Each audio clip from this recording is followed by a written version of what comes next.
Judges, chapter 17.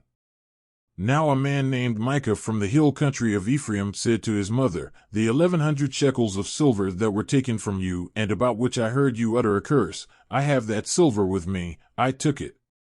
Then his mother said, The Lord bless you, my son. When he returned the 1,100 shekels of silver to his mother, she said, I solemnly consecrate my silver to the Lord for my son to make an image overlaid with silver. I will give it back to you. So after he returned the silver to his mother, she took 200 shekels of silver and gave them to a silversmith, who used them to make the idol. And it was put in Micah's house. Now this man Micah had a shrine, and he made an ephod and some household gods, and installed one of his sons as his priest. In those days Israel had no king, everyone did as they saw fit.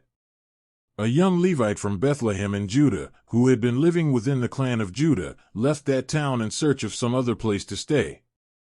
On his way he came to Micah's house in the hill country of Ephraim. Micah asked him, Where are you from? I'm a Levite from Bethlehem in Judah, he said, and I'm looking for a place to stay. Then Micah said to him, Live with me and be my father and priest, and I'll give you 10 shekels of silver a year, your clothes and your food. So the Levite agreed to live with him, and the young man became like one of his sons to him. Then Micah installed the Levite, and the young man became his priest and lived in his house.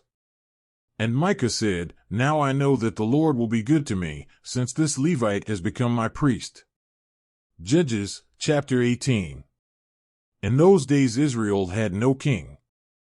And in those days the tribe of the Danites was seeking a place of their own where they might settle, because they had not yet come into an inheritance among the tribes of Israel. So the Danites sent 5 of their leading men from Zorah and Eshtaol to spy out the land and explore it. These men represented all the Danites. They told them, Go, explore the land. So they entered the hill country of Ephraim and came to the house of Micah, where they spent the night. When they were near Micah's house, they recognized the voice of the young Levite, so they turned in there and asked him, Who brought you here? What are you doing in this place? Why are you here?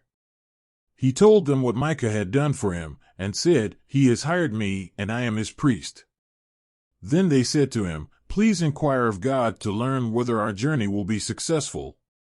The priest answered them, Go in peace. Your journey has the Lord's approval. So the 5 men left and came to Laish, where they saw that the people were living in safety, like the Sidonians, at peace and secure. And since their land lacked nothing, they were prosperous. Also, they lived a long way from the Sidonians and had no relationship with anyone else. When they returned to Zorah and Eshtaol, their fellow Danites asked them, How did you find things? They answered, Come on, let's attack them. We have seen the land, and it is very good. Aren't you going to do something? Don't hesitate to go there and take it over. When you get there, you will find an unsuspecting people and a spacious land that God has put into your hands, a land that lacks nothing whatever. Then 600 men of the Danites, armed for battle, set out from Zorah and Eshtaol. On their way they set up camp near Kiriath-Jearim in Judah. This is why the place west of Kiriath-Jearim is called Mahanadan to this day. From there they went on to the hill country of Ephraim and came to Micah's house.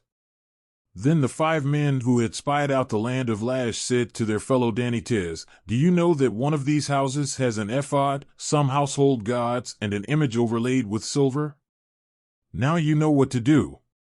So they turned in there and went to the house of the young Levite at Micah's place and greeted him. The 600 Danites, armed for battle, stood at the entrance of the gate. The 5 men who had spied out the land went inside and took the idol, the ephod, and the household gods, while the priest and the 600 armed men stood at the entrance of the gate. When the 5 men went into Micah's house and took the idol, the ephod, and the household gods, the priest said to them, What are you doing? They answered him, Be quiet. Don't say a word. Come with us, and be our father and priest. Isn't it better that you serve a tribe and clan in Israel as priest rather than just one man's household? The priest was very pleased. He took the ephod, the household gods, and the idol and went along with the people. Putting their little children, their livestock, and their possessions in front of them, they turned away and left. When they had gone some distance from Micah's house, the men who lived near Micah were called together and overtook the Danites. As they shouted after them, the Danites turned and said to Micah, "What's the matter with you that you called out your men to fight?" He replied, "You took the gods I made, and my priest, and went away. What else do I have? How can you ask, 'What's the matter with you?'" The Danites answered, "Don't argue with us, or some of the men may get angry and attack you and your family will lose your lives." So the Danites went their way, and Micah, seeing that they were too strong for him, turned around and went back home. Then they took what Micah had made, and his priest, and went on to Laish, against a people at peace and secure. They attacked them with the sword and burned down their city. There was no one to rescue them because they lived a long way from Sidon and had no relationship with anyone else. The city was in a valley near Beth Rehob. The Danites rebuilt the city and settled there. They named it Dan after their ancestor Dan, who was born to Israel, though the city used to be called Laish. There the Danites set up for themselves the idol, and Jonathan son of Gershom, the son of Moses, and his sons were priests for the tribe of Dan until the time of the captivity of the land.